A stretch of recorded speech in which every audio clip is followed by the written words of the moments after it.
Queridos y queridas, que más bienvenidos a un nuevo video. Gracias por andar conmigo por aquí en estos lares. Déjenme contarles que hoy se está celebrando el Día del Maestro en México, lo cual en mi opinión pues es algo fundamental porque los maestros definitivamente son la base de la sociedad, pero lastimosamente es de las profesiones que menos son valoradas y que menos son remuneradas económicamente, de las mal pagas, de esas que a veces uno dice duro, el trabajo social es duro y a veces no, siempre.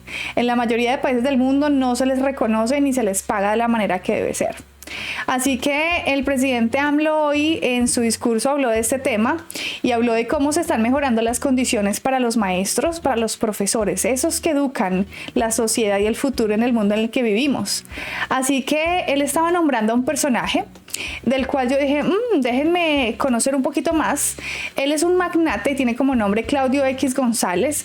Así que antes de empezar con el discurso del presidente, quiero que ustedes me acompañen a escuchar un poquito más acerca de este magnate que justamente se pronunciaba fuertemente contra los maestros y es uno de los grandes líderes de la oposición. Así que vamos a escuchar lo que tiene para decir antes de empezar con el discurso del presidente. Y bueno, nos fuimos, mijos, porque eso se puso bueno, como siempre.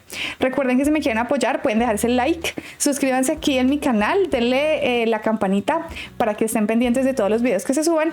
Recuerden que me pueden visitar en todas mis redes sociales como Alexa López Col, sin más. A lo que te truje, chencha, como ustedes me enseñaron, mijos, nos fuimos. Vamos a ver un video del canal Sin Embargo al Aire para darles el crédito a ellos antes de que lo pongamos. Así que, bueno, mijo, mire, aquí dice Reforma Educativa criminalizando a los maestros. Claudio X González. Hagámosle. El magnate Claudio X González Guajardo, jefe de la oposición de PRI, PAN y PRD en México, es también el autor de la reforma educativa de Enrique Peña Nieto, derogada en el gobierno del presidente Andrés Manuel López Obrador. Pero ¿cuál fue su argumento para impulsar la aprobación en el Congreso? Fue que las organizaciones de maestros están integradas por criminales. Así lo expresó González Guajardo en un video inédito que sin embargo hace público este lunes 15 de mayo, Día del Maestro, cuando exigió al gobierno de Peña Nieto y al secretario de Educación, Aurelio Nuño, encarcelar a los dirigentes sindicales de Oaxaca, Michoacán y Chiapas. No más fintas, Aurelio, goles. No más fintas, goles. No es de gambeteros, es de goleadores. Con gambetas no se ganan los partidos, se ganan con goles. Entonces hay que intervenir Michoacán y Chiapas, no veo otra salida. Demasiado poderosos los grupos sindicales ahí, demasiado radicales, demasiado contaminados con otros fenómenos delincuenciales. Yo he hablado abiertamente de la sección 22, de la sección de Chiapas, de la 18 como delincuencia organizada. No de los maestros de Michoacán y de Oaxaca y de Chiapas, de las secciones sindicales. Eso es delincuencia organizada, queridos amigos. Están organizados para delinquir. O sea, como quien dice, reprimamos, que aquí no se puedan expresar, que aquí no se puedan quejar, que aquí no puedan decir nada, porque mejor eliminarlos, ¿cierto? No trafican quizá droga, trafican con el dinero nuestro y con el futuro de los niños. Ay, ¿qué tal? Y eso, en mi opinión, es tan grave como traficar drogas. Son unos pinches delincuentes y hay que intervenir. Pinches. Y no es autoritarismo, es Estado de Derecho. Esto lo reveló González Guajardo en una reunión privada con empresarios de la Confederación de Cámaras Nacionales de Comercio, la CONCANACO, el lunes 25 de enero de 2016, cuando también detalló cómo fue la estrategia para que Peña Nieto hiciera suya la reforma educativa propuesta por Mexicanos Primero, la asociación civil que él fundó y que aprobó el Congreso como parte del Pacto por México. En esta conversación, en el organismo que presidía Enrique Sonara Sentíes, quien militó en el Frente Universitario Anticomunista de Puebla, González Guajardo también refiere cómo influyó en la reforma educativa la fuga de Joaquín El Chapo Guzmán en julio de 2015. Cuenta también que los diarios mexicanos son muy corruptos y anunció en esa ocasión el nacimiento de la organización Mexicanos contra la Corrupción y la Impunidad. Suena chiste y todo. ¿Cómo se operó la reforma educativa? González Guajardo recordó que, primero, financió el documental de Panzazo, dirigido por el conductor Carlos Loret de Mola, que se comenzó a difundir en febrero de 2012 para, por supuesto, influir en la elección presidencial. Y cuando Peña Nieto ganó, se procedió a discutir la reforma para su aprobación antes inclusive que la energética, como se lo dijo Luis Videgaray, secretario de Hacienda. Se juntaron las estrellas. Se nos alinearon, se dice, las estrellas. Pero se alinearon porque se trabajó muy duro para que se alinearan. De Panzazo se presentó en febrero del 2012. ¿Para qué? Pues para que durante las elecciones no hubiera otra más que pelar el tema educativo.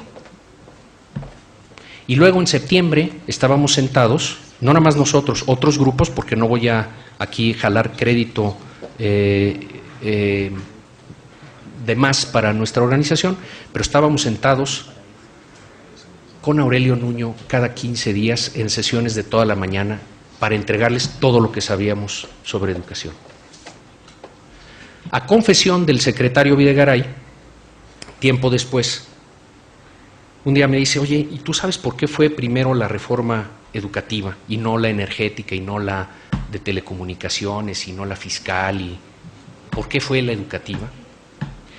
Entonces yo le saqué una teoría ahí muy elaborada que, como decidieron gobernar en consenso, esta era aceptable para el PRI, para el PAN, para el PRD, para todos, y entonces, pues, vamos. Se me quedó viendo como si fuera yo un marcianito y me dijo, no, maestro, es más sencillo. Porque estaba lista. En la reunión, Claudio X González también se atribuyó el encarcelamiento de los líderes magisteriales de Oaxaca, Chiapas y Michoacán, y además contó que Joaquín El Chapo Guzmán ayudó a la reforma educativa cuando se fugó en julio de 2015. En mayo del año pasado, junio del año pasado, nosotros presentamos una denuncia penal en contra del líder sindical de la sección 22 de Oaxaca. Nuestro brazo jurídico, Aprender Primero, firmada por mí y por David Calderón. Y también en contra del líder de Michoacán. ¿Para qué? Para forzar al gobierno a atender Oaxaca y Michoacán, que son los polos, en ese momento se leen, los polos de resistencia a la reforma educativa. Los polos de resistencia, ¿no? O dejan que nosotros movamos las fichas a lo que necesitemos, a nuestra conveniencia, para que todo funcione como lo queremos, o entonces ya los hacemos llamar resistencia a las reformas, como quien dice, a las buenas o a las malas aquí van a obedecer, ¿no? Enseguida que se empezó a recuperar la relación con el secretario de Educación, Aurelio Nuño, pero no había voluntad para seguirla impulsando. Y entonces, asumiéndose como un bocón, habló sobre el Chapo Guzmán. Ya les dije, ya les hablé de datos, aquí estoy de bocón. El parteaguas, queridos amigos, es el Chapo. Se les va el Chapo. Se les va el Chapo. Y entonces sí, se va a acabar el mundo. Se viene abajo esto. No, ahora sí traemos cero legitimidad. Ahora sí no traemos nada. ¿Qué hacemos? Pues tenemos que arriesgar, tenemos que en algún lugar mostrar capacidad de gobierno, legitimidad, fuerza. Nos tenemos que mostrar en algún lado. ¿Pues dónde? Pues ni modo, Oaxaca. Así fue, así fue. Yo ahí sí estaba cercano leyendo las cosas. Todavía me habló Aurelio la noche anterior para decirme, mañana entramos. Iba a ser así y así y así y así y así. El parteaguas. Ahí se vuelven a alinear las estrellas para la reforma educativa. En efecto, después de la fuga del capo del narcotráfico, se libraron órdenes de aprehensión contra líderes del magisterio Una persecución que continuaría hasta después de la conferencia de González Guajardo, cuando en julio de 2016 intervinieron las fuerzas federales en Oaxaca con un saldo de al menos 8 muertos en Nochixtlán. En esa reunión con la Concanaco, Claudio X González hizo el anuncio de la creación de Mexicanos contra la Corrupción y la Impunidad que él presidió. Vamos a arrancar una especie de Mexicanos primero, pero para el Estado de Derecho, porque yo ya les dije que el Estado de Derecho y la educación para mí son los dos temas. A partir del 1 de enero arrancó ya Mexicanos contra la Corrupción. Vamos a combatir la corrupción y la impunidad por 3 ventanas fundamentales: comunicación y movilización social para difundir información, mantener el tema en la luz pública, atraer legitimidad, recursos, apoyo, firmas de la sociedad para combatir la corrupción y la impunidad. Segundo, investigación de primer orden aplicada para compartirse y difundirse, para que se conozca mejor el fenómeno, los estragos gigantescos que le genera a la sociedad, la problemática enorme que significa el que un individuo, pensando que se corrompe individualmente, gana, sí, pero la sociedad pierde, y demostrarlo. Y tercero, con litigio estratégico. Quien los escucha, ellos de verdad, o sea, tienen tan perfeccionado su discurso que es muy creíble, o sea, que es con razón tanta gente les creía lo que decían. Vamos a litigar casos emblemáticos de corrupción en el país desde la trinchera ciudadana. Temas del Ejecutivo, del Legislativo, del Judicial, exgobernadores, IP, medios de comunicación, donde esté la corrupción,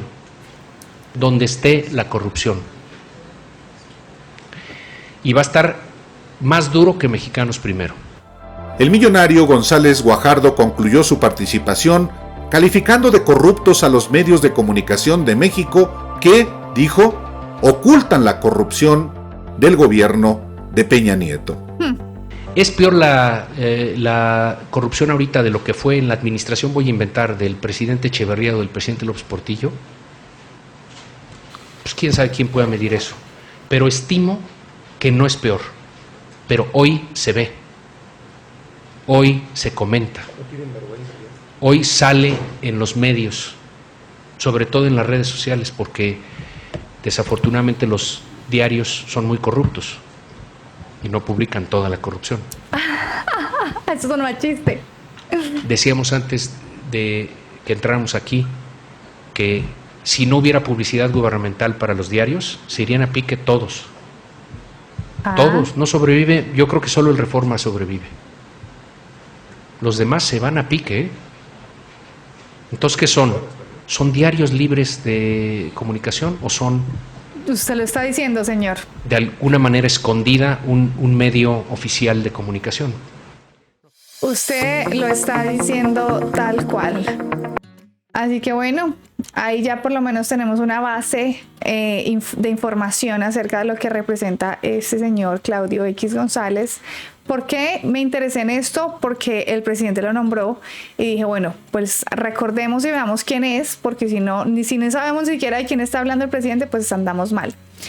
Volver a dar los créditos al canal Sin Embargo al Aire. Gracias por este video tan bien hecho y donde nos podemos informar. Ahora sí, continuemos con escuchemos estas palabras, este pedacito tan importante en el que el presidente habla de la mañanera de hoy, que tiene como nombre: maestras y maestros recibirán un aumento de 8.2% en su sueldo. ¿En qué países tienen estos aumentos los maestros? Respóndanme ustedes, por favor. Escuchemos. Día de nuestras maestras, maestros. Además de enviarles mi más cariñosa felicitación, deseo informarles sobre los avances que estamos logrando en materia educativa, porque como lo señalaba el presidente Benito Juárez, la educación es fundamental para la felicidad social. Es el principio en el que descansan la libertad, y el engrandecimiento de los pueblos. Es decir, muy cierto. En mis palabras, la educación constituye el medio que permite la superación personal, pero al mismo tiempo es el camino hacia la formación de buenos ciudadanos, mujeres y hombres, destacados por su profesionalismo y sobre todo por su dimensión social y humanista. Me llena de orgullo poder decir que hay 12.200.000 estudiantes de familias pobres desde el nivel preescolar hasta el posgrado, a quienes se les otorgan becas, a 12.200.000 estudiantes, con una inversión anual de 96.773 millones de pesos. Tengo una pregunta para ustedes. ¿Este programa de las becas para los estudiantes existían en los gobiernos anteriores? Ayúdenme a responder esa preguntita, por favor. Casi 100.000 millones de pesos este año para becas a estudiantes de familias pobres, como nunca había sucedido en la historia de México. También, durante el tiempo que llevamos en el gobierno, incluyendo lo presupuestado para este año, sociedades de madres y padres de familia de 113.243 escuelas públicas, 113.243 escuelas públicas, habrán recibido en su conjunto 66.345 millones de pesos para el mejoramiento de las instalaciones educativas. ¡Wow! Este programa, La Escuela es Nuestra, sí, consiste en entregar a las sociedades de padres y de madres de familias un presupuesto para el mantenimiento de los planteles educativos. Esto nunca se había hecho en nuestro país. Este programa de La Escuela es Nuestra lo conocí hace relativamente poco. ¿Por qué digo relativamente poco? Porque bueno, ya llevo un tiempo considerable pues aprendiendo y escuchando el discurso del presidente AMLO, su política, su ideología, la cuarta transformación, todo ese tema. Y hasta hace poco tiempo pude escuchar acerca de este programa y ver unos videos donde básicamente lo que hace es que se les da directamente la ayuda a los papás y a los maestros para que hagan las mejoras de las escuelas y no se roben la plata entre el medio. Así que me parece una iniciativa súper importante. Hasta ahora, con este programa de La Escuela es Nuestra, estamos atendiendo el 66% de todas las escuelas de nivel básico en el país. Yo espero que antes de que termine el gobierno que represento, vamos a estar cubriendo el 100% de todas las escuelas públicas.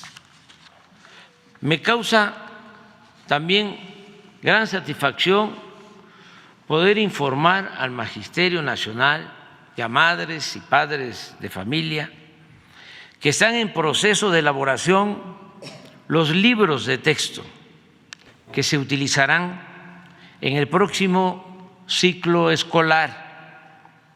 Se trata de 115.343.000 ejemplares para preescolar, primaria, secundaria, así como libros para maestras, maestros y de títulos especiales y complementarios. Los contenidos de los libros de texto corresponden a la nueva realidad del país y del mundo. donde les enseñen la historia de toda la corrupción que había antes en el gobierno mexicano, en el mundo en general, pero sobre todo de su propio país. Creo que eso es importante, que los chiquitos aprendan desde temprana edad la realidad de su país para que aprendan a participar políticamente. Y tienen una orientación científica y humanística. Asimismo, quiero reiterar el compromiso de seguir mejorando las condiciones salariales y las prestaciones. Antes de que él cambie de tema, quiero hacer un comentario. Yo creo que el mundo y la humanidad ha avanzado en muchos temas y lo ha hecho de una manera muy rápida. Por ejemplo, la pandemia aumentó todo lo que tiene que ver a nivel tecnológico, de cómo los trabajos ya tomaron una inclinación que se pueden hacer online, bueno, muchas cosas. Y todo ha avanzado muy rápido. Si hay algo que está estancado y que tenemos un mismo sistema educativo, es la educación. O sea, tenemos el mismo sistema educativo, los mismos temas y los mismos programas de hace 100 años. O sea, todo avanza menos la educación, menos la metodología, y no es ni siquiera culpa de los maestros o culpa de los estudiantes. Es que es lastimosamente la manera en cómo está establecido desde arriba, insisto, de los que organizan estos currículos, desde los que generan las estrategias de enseñanza para los maestros, para todo el mundo, porque es que no les pueden pedir un montonón de milagros a los maestros cuando no hay ni siquiera las condiciones básicas. Un salón de clases con un baño que cuente con agua, con luz, con la tecnología medianamente necesaria para hacer unas clases, con las condiciones de los niños, que tengan comidita, que se puedan haber dado un baño antes de llegar a la escuela y un montonón de otras cuestiones, ¿no? Entonces, no, es que es culpa del maestro si el niño no aprende, pero ¿qué condiciones tiene el niño en su casa, en su sociedad, en su economía, en su parte emocional, psicológica, en muchas otras cuestiones? Entonces, todo avanza, pero el sistema educativo no, es el mismo de hace 100 años. Hay temas en las escuelas que honestamente no se necesitan, no sirven para nada en la vida real. Y los temas que sí se deberían tratar, pues de esos no se habla, de esos no se toca. Y no estoy hablando de México, estoy hablando inclusive hasta de un país como lo es Estados Unidos, que es un país de primer mundo, donde la educación todavía le hace falta muchísimo. Se los digo porque conozco de primera mano y yo digo, wow, para ser un país de primer mundo están bastante atrasados también en temas educativos. Estoy hablando, por ejemplo, de la escuela primaria, secundaria. Yo no estoy hablando a nivel universitario, porque por lo menos en ese aspecto creería yo que sí se hace investigación. Pero los temas que se tocan, no, porque no les enseñan cosas más reales a los chicos que de verdad lo pueden aplicar en la vida. Muchos otros temas importantes, pero lastimosamente la realidad es que pues los que están arriba les conviene que seamos bruticos, no tan inteligentes, no tan despierticos, no con un pensamiento tan crítico, no, porque entre ellos es más están adiestrados, somos un obrero más para la sociedad, y entonces que no piense, que no tenga pensamiento crítico, que no diga nada, que se quede calladito, que cumpla sus 8 horas, y nos entrenan en la escuela para eso, ¿no? Es un horario mínimo de 8 horas, tienes que pedir permiso para ir al baño, te dan un tiempo limitado para que comas algo, y la rutina, o sea, nos entrenan. Usas un uniforme, sigues unas reglas, hay un manual, tal cual como cuando entras a un trabajo, así, igualito, o sea, que no se note el entrenamiento, ¿no? Y cuidadito se revela contra el sistema. Obvio, en la sociedad se necesitan reglas, pero mi pregunta es, ¿estamos viendo que esto en la sociedad da un resultado realmente importante, impactante? ¿Estamos viendo mejoría? ¿O qué está pasando con las generaciones de hoy día? Que ya de pronto ni siquiera quieren estudiar una carrera universitaria porque se han dado cuenta que no vale la pena ni a nivel económico ni en esfuerzo, porque salen y a veces ni siquiera encuentran las oportunidades de trabajo o las condiciones que ellos quisieron o pensaron que serían. Mejor volverse TikToker y YouTuber, que hasta económicamente en algunas ocasiones puede dar más. Depende del tipo de contenido, ¿no? Obviamente tiene que ser un canal súper grande para que al menos le dé la papita y la comidita. No todos los canales de YouTube somos Luisito Comunica, cabe aclarar, ¿no? Pero nomás como para la muestra de un botón. En fin, continuemos ahora hacia el tema de los maestros. De todos los trabajadores de la educación de nuestro país. Puntualmente expreso lo siguiente. Hasta el día de hoy se han basificado más de 800,000 trabajadores de la educación y vamos a continuar basificando a los maestros, a los trabajadores de la educación.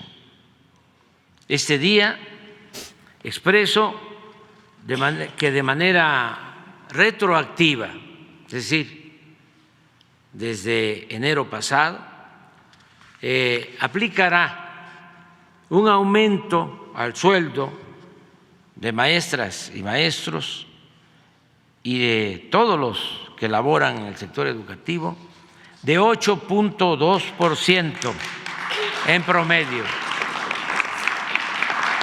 8.2% en promedio.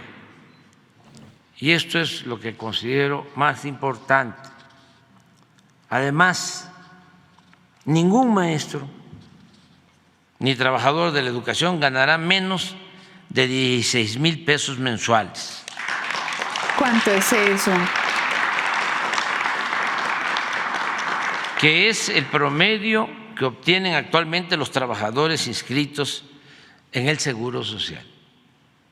El año pasado, el promedio de los salarios de los trabajadores inscritos al Seguro Social era de un poco más. 16,000 pesos mexicanos son $918. Ahora voy a traducir estos $918 a pesos colombianos para yo tener obviamente un punto de comparación también con Colombia. A ver, espérenme un momentito. Es un buen sueldo en Colombia, bastante bien diría yo. Me da, si lo multiplico por los pesos colombianos, eso me da 2.203.000 pesos colombianos. Yo sé que es para ustedes suena como mucho dinero, pero ¿por qué hago este punto de comparación? Porque yo sí sé cuánto se gana en Colombia un maestro que acaba de graduarse, ¿no? Que es el sueldo mínimo del que el presidente AMLO está hablando. Un maestro quien en Colombia se demora 5 años mínimo para tener su carrera universitaria y poder ser maestro, sale y perfectamente le pueden pagar la mitad de lo que el presidente AMLO está diciendo aquí. Entonces, que usted saliendo recién graduado le garanticen un mínimo de esto en Colombia suena bastante bien. Ahora, hablemos aquí en dólares, ¿no? Obviamente no se puede hacer la comparación. No, aquí se paga es por año, ¿no? Entonces uno hace el cálculo de 918 al mes, él está diciendo, por 10, obviamente sería en dólares, ¿no? Bueno, aquí sí sería difícil, pero el sueldo mínimo de los maestros aquí en Estados Unidos también es bastante bajo. Y la forma en cómo les dan los aumentos también es muy, muy, muy pequeña. Entonces yo creo que obviamente no podemos hacer la comparación de pesos mexicanos a dólares porque ahí sí no habría ningún sentido, pero también sé que aquí en Estados Unidos los maestros no ganan bien, o sea, no es un sueldo competitivo si lo comparamos inclusive con otras profesiones. Yo de verdad creo que el jardinero ganaría más inclusive que un maestro acá, lo cual no tiene nada de malo, al contrario, el jardinero tiene que hacer más trabajo físico, sí, pero pues entonces uno dice en dónde queda el esfuerzo académico, ¿no? Y el sacrificio, ese es mi punto. Más de 12,000 pesos. Y tomamos la decisión de que los maestros ganaran como mínimo lo que obtienen en promedio los trabajadores inscritos al Seguro Social. Y esto significó beneficiar a muchos maestros que ganaban menos de 12,000 pesos al mes. Menos de 12,000. Ahora, como está creciendo la economía del país, están mejorando los sueldos, ya el promedio de los trabajadores inscritos en el Seguro Social, que son cerca de 22 millones, el promedio de salario ya es de 16,000 pesos. Entonces, ¿cómo va a ser posible que los maestros ganen menos que eso? por eso estamos tomando la decisión que el mínimo para un maestro siempre sea el del promedio de lo que ganan los trabajadores en nuestro país. Y en este caso, lo mínimo, claro, son 16,000 pesos mensuales. Esta decisión y el aumento en general al salario implicará que destinemos 42,000 millones de pesos adicionales al presupuesto, al fortalecimiento de la educación pública en nuestro país. No es un gasto, es una inversión. Así es. Por último, les informo a las maestras, a los maestros de nuestro país, así como a todos los trabajadores al servicio del Estado, que estamos atendiendo dos justas demandas: el mejoramiento de los servicios médicos del ISSSTE. Personalmente estoy atendiendo esta demanda para que mejoren los servicios médicos en el ISSSTE. Y antes de que termine el gobierno vamos a tener servicios médicos de primera, como lo merecen ustedes, maestras, maestros y todos los trabajadores al servicio del Estado. Vamos también a seguir analizando y a no hacer a un lado la posibilidad de aumentar, antes de que termine mi mandato, el monto de las pensiones para corregir el retroceso que se impuso durante el periodo neoliberal en materia de pensiones. O sea, yo escucho este tipo de cosas y a mí todavía me cuesta mucho entender cómo el mexicano de a pie. Yo no estoy hablando de los que están arriba y son opositores y obviamente están peleando por ejemplo, los beneficios que tenían los jueces. Uno lo entiende, o sea, uno ahí con ellos, uno dice, pues obvio, ¿quién no se va a quejar de no tener la posibilidad de seguir recibiendo tremendos beneficios y todo lo que ellos tenían? Yo eso lo entiendo perfectamente. Estoy hablando del mexicano de a pie, del mismo que está en el sistema que todos, del que tiene que pagar impuestos y romperse el lomo trabajando y dándole a la vida. Ese a mí me cuesta mucho, de verdad, a mí me cuesta mucho entender cómo hay ese tipo de opositores aún. Con programas tan evidentes como estos, subirle el sueldo al 8.2% a los maestros, mejorarles el sistema de salud, generarles más inclusive la corrección de todo lo que pasó en los años anteriores con la pensión, todas las becas a los estudiantes, las ayudas a los adultos mayores, a las personas con discapacidad, o sea, no, de verdad que es complicado. Es complicado, de verdad, entender cómo hay gente que no lo comprende. Es difícil, de verdad. Al magisterio y a todos los trabajadores de México. Eso fue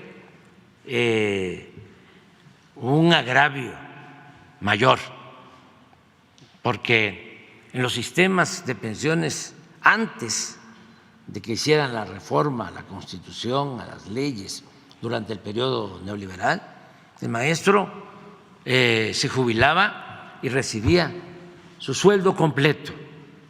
A partir de esas reformas, trabajadores del Seguro Social, maestras, maestros, terminan de su tiempo de labor, se jubilan, pero ya solo van a recibir el 40%. Imagínense. Del salario. Penas. Eso no se debe de olvidar, porque en ese entonces nosotros estábamos en la oposición y nos manifestamos, incluso acudimos al Poder Judicial se promovieron miles de amparos, pero esto de las diferencias con el Poder Judicial no son nuevas, vienen de tiempo atrás. Al final de cuentas, el Poder Judicial, de manera injusta y actuando como alcahuetes del Poder Ejecutivo y de los tecnócratas corruptos, lo que hicieron fue validar esas contrarreformas. Entonces, antes de que terminemos, vamos a buscar la forma de enderezar este entuerto, de que podamos dejar a maestras, a maestros con jubilaciones dignas, como lo merece. Sí. Agradezco el apoyo que siempre hemos recibido de las maestras y los maestros de México. Y me vienen a la memoria mis maestras, mis maestros. Yo estoy aquí por ellos. Sí. Por mis maestras y por mis maestros. Sí.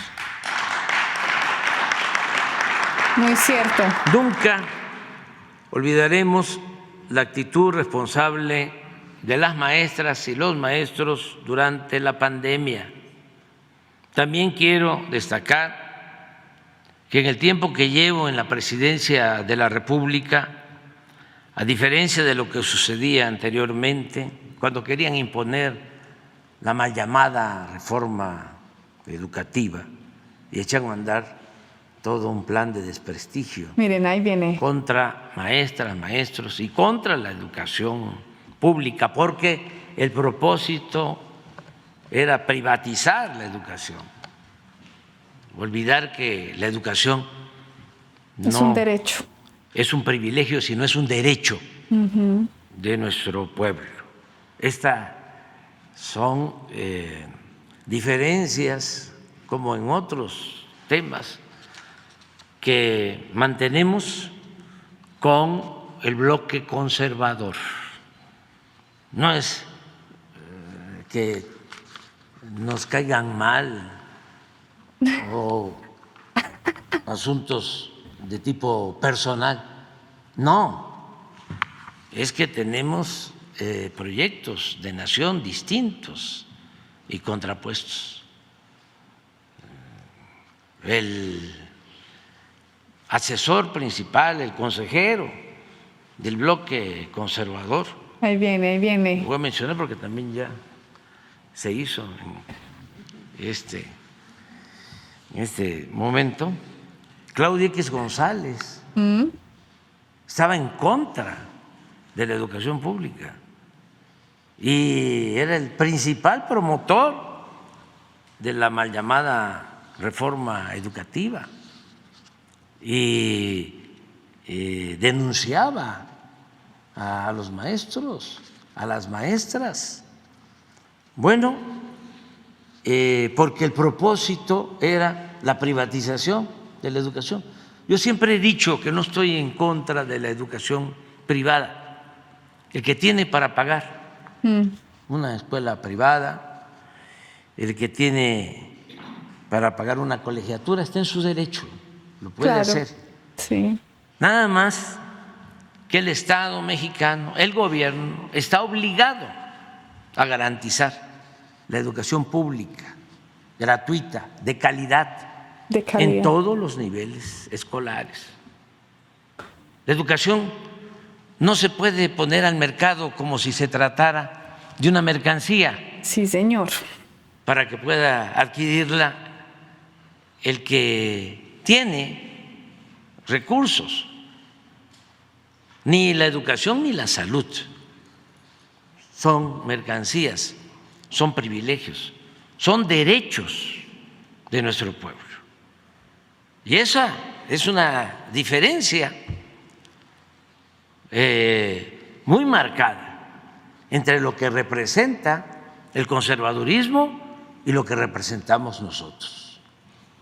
Y vamos a seguir defendiendo nuestros postulados, nuestros principios, nuestros ideales. Si no, no tendría caso estar aquí, llegar a la presidencia para ponerme al servicio de la oligarquía, de los potentados, claro, tantos de las años de lucha para nada. minorías, de los que tienen un pensamiento clasista, racista, discriminatorio, de los que no le tienen amor al pueblo. No, llegamos aquí para transformar y ofrecemos disculpas por las molestias que causan nuestras posturas, pero vamos a continuar impulsando la transformación de México. Quiero también pues reconocer y celebrar que en 40 de las 57 secciones sindicales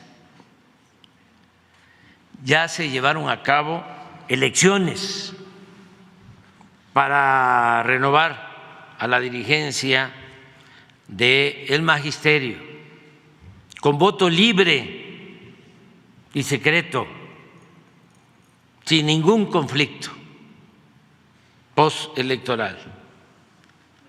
También subrayo que desde que estamos aquí, con la excepción del tiempo en que por la pandemia se cerraron las escuelas, pero ya de regreso a la normalidad, no hemos tenido ningún paro del magisterio.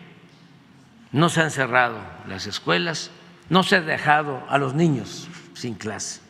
Eso se los agradecemos de todo corazón, porque reafirma lo que siempre dijimos: las maestras, los maestros de México merecen respeto porque son responsables y actúan siempre en beneficio de los estudiantes, de las niñas, de los niños y de la educación.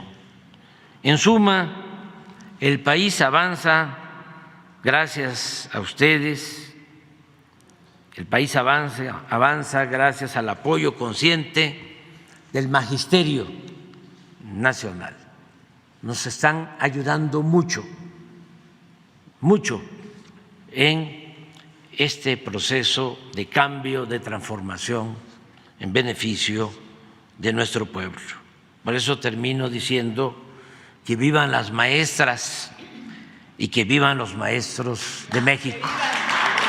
De México y del mundo, que son tan indispensables. ¿Quién de ustedes se acuerda de algún maestro? ¿Quién no reafirma que los maestros marcaron nuestra personalidad, nuestra vida, nos despertaron los sueños más profundos, hicieron de nosotros las personas que somos hoy día? Yo, por ejemplo, pues por cuestiones de la vida, ustedes saben, a mi papá lo mataron cuando yo era bebé, mi mamá tuvo que criarme prácticamente sola, ella siempre estaba trabajando, así que yo sí puedo decir que a mí me educó literalmente la escuela. La mayoría de los principios que tengo de lo que mis maestros me inculcaban, de lo que ellos me enseñaban, no porque mi mamá no quisiera, simplemente porque no tenía la posibilidad. O se quedaba conmigo en la casa y nos moríamos de hambre, o se iba a trabajar, no había de otra. Entonces yo puedo decir que literalmente me crié, entre comillas, sola, y fueron mis maestros quienes hicieron de mí lo que hoy día soy. Tengo muy, muy bonitos recuerdos de ellos. Las condiciones eran precarias, difíciles. Literalmente mi escuela era una casa de 3 pisos. Pero creo que en esa casa de 3 pisos aprendí muchas cosas para la vida. Me formaron y me disciplinaron de una manera que hoy día lo agradezco.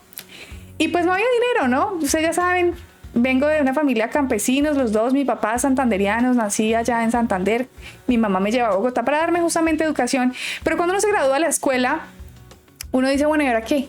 porque es que por más intención que usted tenga de salir adelante, por más ganas que usted quiera y darle a la vida, y por más capacidad, ¿no? Porque también es tener la capacidad, todo el mundo puede, ¿no? Usted puede tener la capacidad académica, pero si no tiene el dinero, por más sueños que usted tenga, por más capacidad y por más ganas de echar para adelante, pues no se puede. Y eso es una realidad de muchos jóvenes en el mundo, especialmente en países en proceso de desarrollo, en vía de desarrollo, como lo es Colombia o como lo es México, ¿verdad?